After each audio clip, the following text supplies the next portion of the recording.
네, 잔매거진 2부의 문이 활짝 열렸습니다. 취업 토크 잡담 계속해서 꾸며보도록 하겠고요. 2015 채용시장 월별 핫 키워드 살펴보고 있습니다. 8월부터 2부에서 살펴보기로 했는데 8월의 키워드 바로 만나보시죠. 네, 30대 그룹 채용 증가입니다. 국내 30대 그룹들이 채용을 늘렸다는 소식인데 얼마나 늘렸는지 다시 한번 살펴볼까요? 네, 먼저 지난 7월에 발표가 됐습니다. 청년 고용절벽 해소안에 따라서 공공기관은 물론이고요. 재계도 적극 동참한 좀 결과라고 합니다. 30대 그룹이 하반기 채용 규모를 8% 늘린 3만 명 수준으로 발표를 했습니다. 아울러 이 시기에 현대차와 두산 등 대기업은 임금 피크제 도입을 이르면 내년부터 전 계열사 규모로 실시한다고 밝혔습니다. 고용을 늘리는 것 그리고 이제 임금 피크제를 우리가 연관지어서 생각할 수밖에 없는데 임금 피크제 시행이 청년 취업에 도움이 될런지에 대해서 만약에 면접 때 질문 받았다면 뭐라고 말할 것 같아요, 윤선 양? 뭐 이런 질문이 나올 리는 없겠지만. 근데 저는 솔직히 개인적인 입장으로는 어느 정도 도움이 될 거라고 생각을 해요. 왜냐면 제가 어느 기사를 보니까 10년 동안 진짜로 채용이 힘들 거라고 하더라고요. 특히 요즘 각광받고 있던 상경계열조차도 10년 가면은 인구수가 넘쳐서 힘들 거라고. 물론 문과는 항상 힘듭니다. 네. 아무튼 그렇게 된 상황에서 기업들도 자꾸 이렇게 뭔가 수요를 창출을 하려면 어느 정도 돈도 있어야 하고 하니까 뭔가 새로운 머리를 자꾸 투입하기 위해서 그런 식으로 조절을 해 나가는 것도 괜찮은 방법이라고 생각합니다. 그래요. 또 이시안 대표님은 어떤 의견 갖고 계신지요? 네, 사실 이거 우리 키워드가 저거잖아요. 뭐 30대 그룹 채용 증가잖아요. 네. 근데 아까 2월 달에 키워드가 그 상반기 채용 개막이어서 저는 이게 하반기 채용 개막일 줄 알았어요. 작가님이 많이 노련해지셨다 이런 생각이 좀 듭니다. 네. 네. 이따가 폐막 나오는 거 아니에요? 그러니까요. 네. 이 임금 피크제는 사실은 이번에 본격적으로 실시된 게 이번이기 때문에 네. 이것도 아직 그 성과를 논하기는 좀 이르고요. 사실 대놓고 이제 우리는 실시한다라고 되게 이제 요란은 그렇고 이제 좀 알려졌던 게 SK 같은 경우인데 SK 같은 경우는 기존보다는 채용이 는 건 사실이거든요. 그래서 당장에서는 뭐 아직은 모르겠습니다. 임금 피크제를 먼저 실시한 다음에 그 확보된 자금으로 이제 청년 채용을 하겠다라는 건데 그걸 대기업에서 과연 그렇게 할지 아니면 이렇게 삭감만 하고 말지는 좀 더 가봐야 알겠지만 현재로서는 그걸 실시한다고 하면서 이렇게 한 몇 군데들은 뭐 나름 좀 늘리고 있는 그런 효과가 있었다라고 보고요. 대기업 같은 경우는 늘어났지만 사실은 전체 기업으로 보자면 하반기 때는 채용이 줄었다, 작년보다는 줄었다 이렇게 얘기하는 거니까 아무래도 그런 임금 피크제를 실시한 기업에서 느렸던 영향이 이제 좀 있었던 것 같아요. 네, 8월의 핫 키워드 살펴봤습니다. 9월 키워드로 또 바로 넘어가 보겠습니다. 9월의 키워드는요. 네, 노사정 대타협입니다. 올 한해 최고 이슈라고 말씀하시는 분들도 계신데 어떤 내용인지 먼저 알아볼게요. 네, 맞습니다. 9월 하면 노사정 대타협 안 짚고 넘어갈 수가 없을 것 같습니다. 17년 만에 노사정 대타협이 이뤄졌습니다. 합의문에는 청년 고용 활성화, 노동시장 이중구조 개선, 사회 안정망 확충과 통상임금 명확화 및 근로시간 단축, 그리고 임금체계 개편 등의 내용이 있었습니다. 다만 일반 해고 기준과 비정규직 관련 쟁점들이 있어서 아직 법안은 좀 계류 중인 상태입니다. 네, 좀 말도 많고 탈도 많은 사안인데 저희는 어찌됐건 뭐 청년들의 입장만 좀 한번 이야기를 들어보면 좋을 것 같습니다. 청년들을 위해서 어떤 게 보완돼야 될 것이며 어떤 합의가 필요할 것 같은지 우리 또 청년 대표로서 우리 민우 군이 얘기해 볼까요? 갑자기 부담이 막중해지는데요. 네.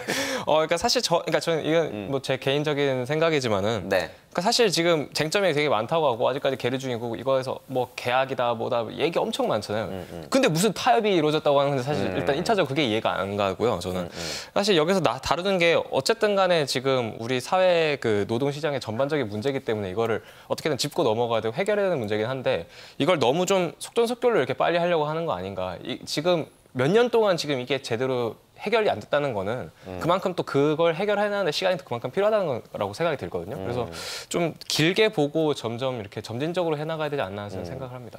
진짜로 대타협이 됐으면 좋겠다. 네. 문제가 이게 있거든요. 그 대기업들에서 이 대타협을 믿고서 하반기 채용을 늘린 거예요.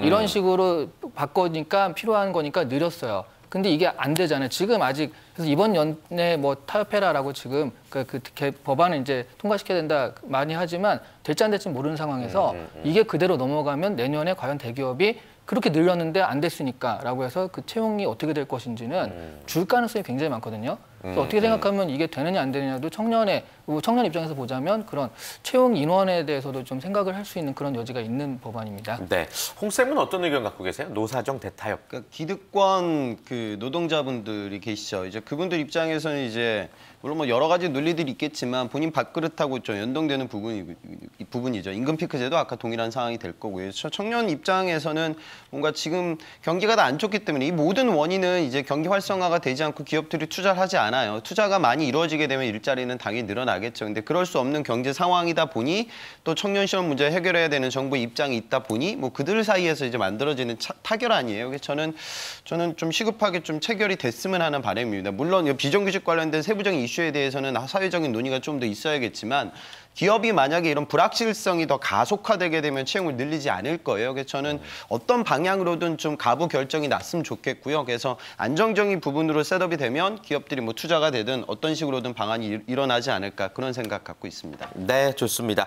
자, 계속해서 2015 채용시장 월별 핫 키워드 10월 넘어가 볼 차례입니다. 10월의 키워드는 뭐였을까요? 청년 희망 펀드입니다. 네, 청년 희망 펀드 어떤 내용인지부터 다시 한번 또 살펴보죠. 네, 이렇게 1월부터 핫키워드를 알아보니까 어느덧 10월까지 왔는데요. 네. 10월의 핫키워드는 청년 희망 펀드였습니다. 청년 희망 펀드는요, 청년 희망재단 출범 이후 청년 일자리 사업의 일환으로 시작이 됐습니다. 박근혜 대통령이 1호 기부자로 참여한 이후 삼성과 현대차, 롯데 등 재계 수장들이 기부 행렬이 이어지기도 했죠. 얼마 전 1,000억 원 이상이 모였다고 하는데요. 문제는 정작 주인공인 청년들은 이 펀드에 대해서 잘 모른다고 합니다. 그래요. 좀 찬반 여론이 많은 것 같습니다. 청년 취업을 위한 돈이기 때문에 100% 청년 취업을 위해 쓰여져야 되는데 이 희망 펀드가 잘 쓰여질 수 있을런지 여러분들은 좀 어떻게 보시는지 우리 철수 씨부터 이야기 들어보죠. 네네. 저는 사실 올 한 해 중에서 이제 가장 이 채용 쪽에서 가장 촌극을 찍었던 게 이 청년 희망 펀드라고 생각을 해요. 예, 네, 예. 어떻게 보면은 대통령께서 이제 뭐 만들고 돈을 내고부터 시작을 했는데 사실은 돈은 모았는데 어디다 쓸지 아직 정해지지 않았다고 그러더라고요. 그럼 이 돈을 어디 쓸지는 또 언제 논의가 되는 거고 그럼 그 돈이 또 이렇게 묶여 있으면 좀 말도 안 되는 상황이라고 생각하는데 사실은 청년들한테 중요한 건 이 돈보다는 일자리잖아요. 사실 저희가 뭐 돈이 없지 일자리가 뭐 그런 말이 그렇잖아요. 멋진 패러디인데요. 네네. 그러니까 어떻게 보면 이 좋은 일자리를 만들려고 더 고심하고 거기에 투자를 하는 게 더 맞는 거지. 지금 저희한테 뭐 한두 푼 주어진다고 해서 저희 어떤 상황이 나아질 것 같지는 않아요. 그래요. 만약에 이제 다음 주 방송부터 철수 씨가 안 보여도 뭐 어떤 압력이 있었던 건 절대 아니라는 거. 근데 그렇다고 제가 여기 반대하는 건 아니고 제가 한번 좋은 제안 한번 내보겠습니다. 그래요. 예. 왜냐면 우리는 뭐 비난하고 비판하고 이런 것보다 의견 개진의 차원에서 얘기하는 거니까. 제가 많이 위험했나요? 아니요. 많이 위험하진 않습니다. 예. 그래요, 예. 자, 청년 희망 펀드 이시안 대표님도 한 말씀 해주실까요? 희망 펀드는 친정부적인 이시안 대표님. 아, 네. 되게 어용 같은 그런 느낌이 드는데 네. 희망 펀드는 희망이잖아요. 네네. 그래서 그런지 희망만 주는 식으로 지금 되고 있다라는 느낌이죠. 그러니까 어딘가 있을 거야, 뭔가 잘 될 거야, 돈이 있으니까 뭘 할 거야 같은 건데 잘못하면 이 또 하나의 금강산댐처럼 돈을 모아놨지만 그걸 어디다 쓰는지도 잘 모른 채 이렇게 할 수 있는 그런 가능성도 있고요. 또 하나는 이게 그럼 실제로 돈이 있고 청년을 위해서 뭘 쓰겠다라고 하면 어떤 형태로든 조금이라도 뭐 나한테 오는 건 없지만 요만큼밖에 없지만 어쨌든 뭘 해주는 건 좋잖아요. 근데 이게 잘못하면 적이랑 묶여서 정치랑 묶여서요. 대선과 총선을 앞두고 이게 포퓰리즘의 일환이 아니냐 이런 식으로 해가지고 그게 정치랑 연결되니까 사실은 청년들한테 돌아올 수 있는 혜택도 못 돌아오게 될 가능성이 많거든요. 이런 부분은 정치랑 묶지 마시고 우리 청년들을 위해서 무엇을 할 것인가 생각을 해서 희망펀드를 좀 잘 사용했으면 좋겠다. 사실 그래요. 이 법안에 반대하는 청년은 없었거든요. 잘 사용했으면 좋겠다. 이런 희망이 있는 거죠. 그래요. 희망 펀드가 어떤 쪽에 좀 사용이 됐으면 좋겠어요. 우리 취업 준비생들 입장에서는 이 돈들이. 저는 당연히 취준생들을 위해서 써야 한다고 생각을 하는데요. 네. 하지만 진짜 돈을 어떻게 써야 되는지 모른다고 하니까 펀드를 사용할 이제 취준생들도 명확한 기준이 제시가 되었으면 좋겠고 일단 무엇보다 펀드에 대해서 잘 모른다고 했잖아요. 사실 부끄럽지만 저도 잘 모르고 있었어요. 방송을 하기 전까지. 그렇기 때문에 이렇게 좋은 제도가 있다면 일단 취준생들한테 먼저 쉽게 다가갈 수 있도록 홍보를 열심히 해주는 그쵸. 것도 중요하다고 생각합니다. 네, 아주 좋은 이야기 해주셨습니다. 정말로 청년들을 위해서 소중한 돈이 소중한 곳에 쓰일 수 있기를 바라보겠습니다. 자, 2015 채용시장 월별 핫 키워드 11월로 넘어가 볼게요. 11월은요, 네, 해외 취업입니다. 11월의 해외 취업 어떤 내용이죠? 네, 정부가 발표를 한 건데요. 네. 2017년까지 청년 10,000명의 해외 취업을 촉진하는 대책을 발표를 했습니다. 해외 일자리 영토를 확대해서 우리 청년들의 세계 무대 진출 환경을 구체적으로 구성했다고 하는데요. 인재 유출이다, 국내 실업률 저하에 도움이 된다 등등 벌써부터 찬반 여론이 좀 있는 상태입니다. 그래요. 홍 쌤께서는 이 해외 취업에 대해서 어떤 생각 갖고 계세요? 학생들 많이 만나보시죠, 관련해서?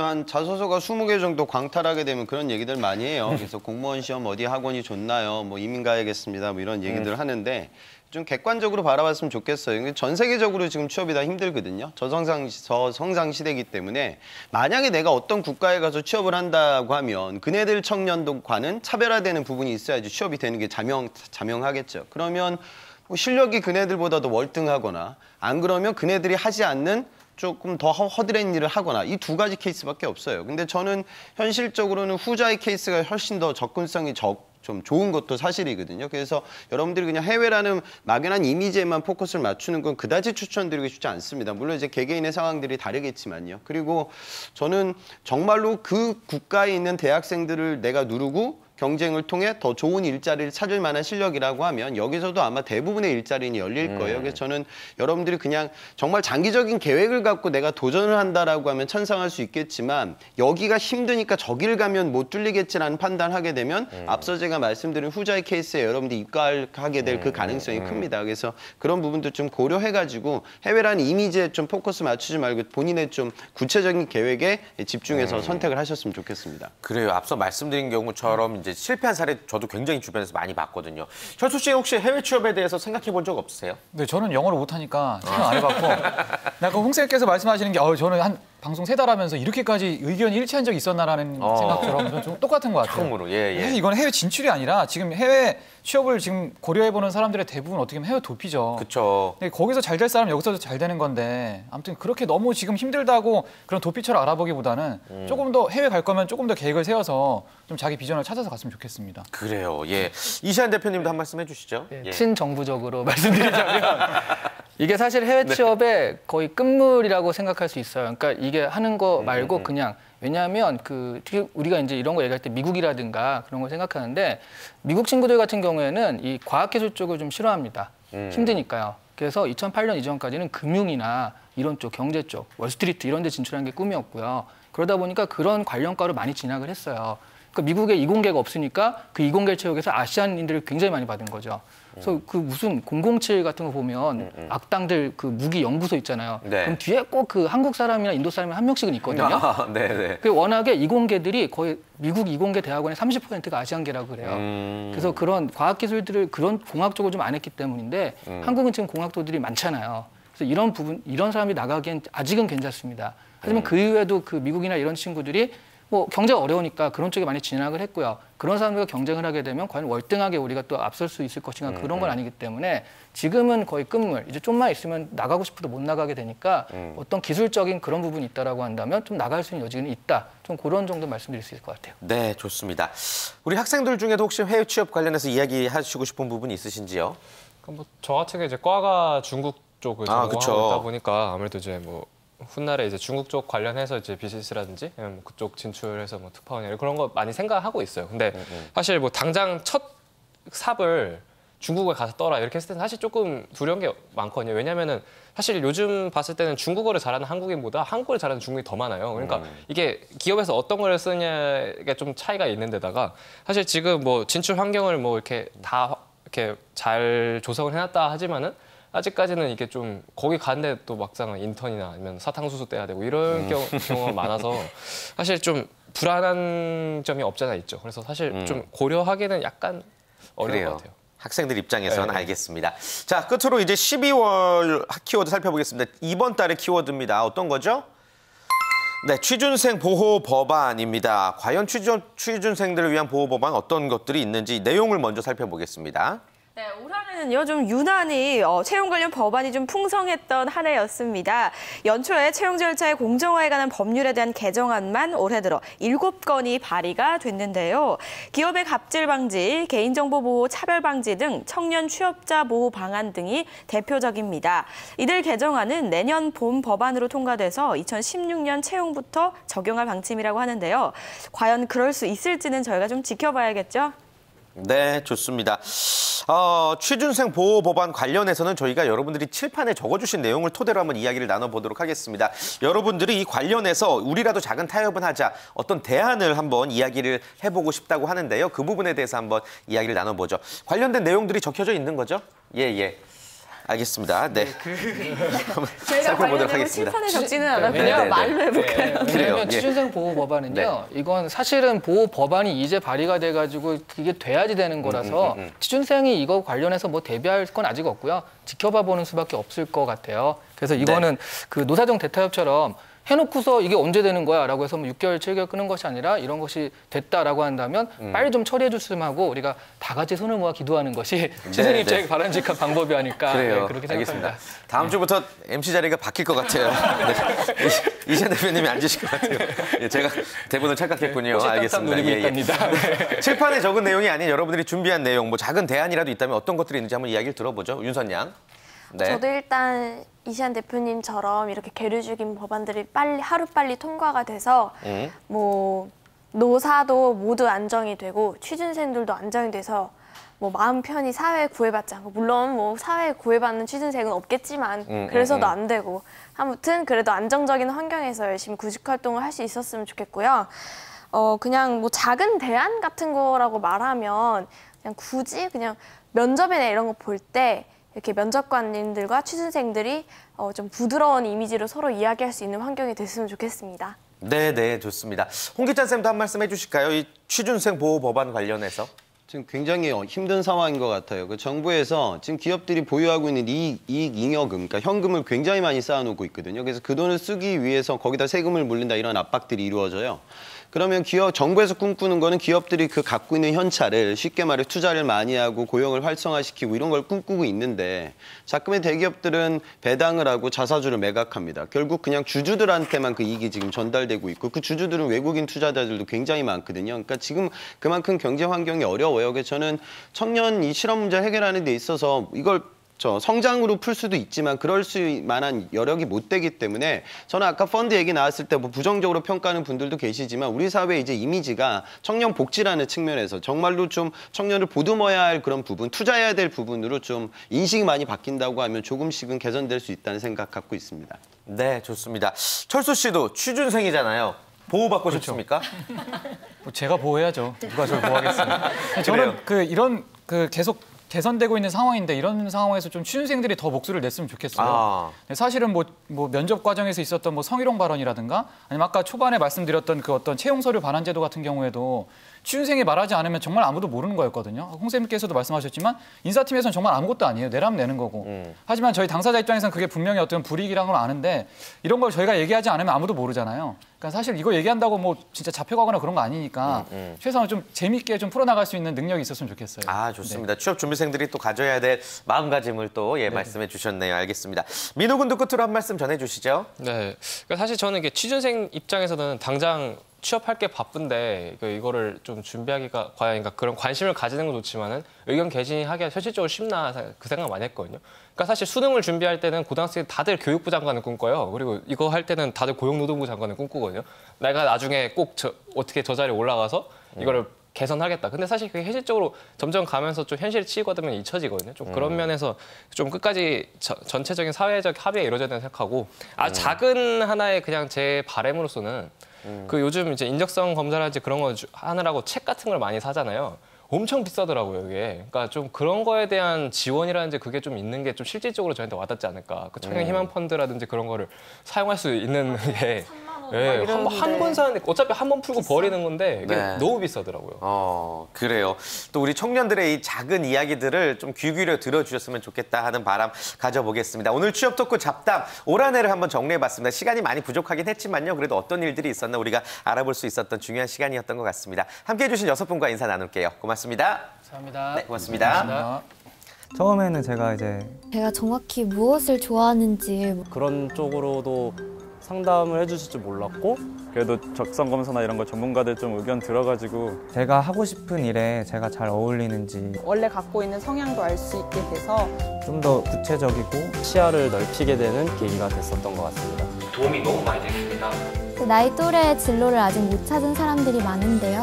친구들한테도 추천해드리고 싶네요. 직무를 찾아라. 파이팅!